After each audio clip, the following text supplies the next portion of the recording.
So Garth, this car is worth as much as $275,000. It's got dirt all over it. Well, we elected not to clean it. This car is fresh out of the long-term owner's garage.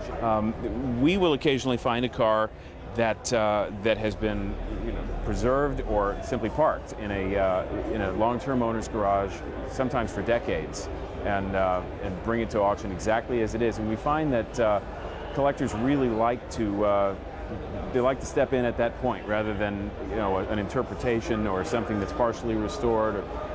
It's almost like you found the car yourself, even though you really did. Well, exactly. And at this point, a buyer of this car can elect to do anything he'd like to do.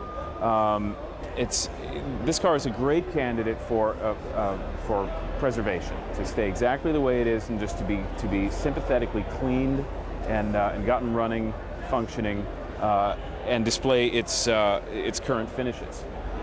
Is this car seriously worth more money with dirt? At this point, we feel that it is, because the fact is we're not going to restore the car. The consignor elected not to restore the car, either for his own collection or in advance of the auction.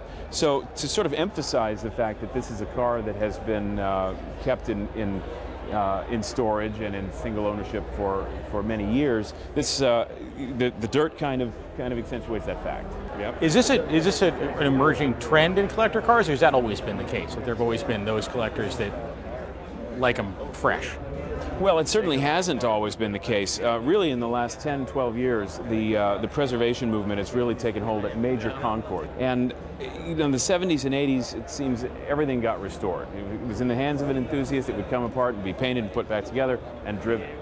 And it's the few cars that weren't discovered during that time that are today's preservation cars. And I think it's a fantastic trend because it shows people really how the cars were. Not everything has to be just perfect. The fascinating thing is, the preservation classes are getting very popular. When you see a car like this, and this really stands out, like you said, in a room like this, they tend to draw a crowd. People will come up and say, well, where's this been? What is its story?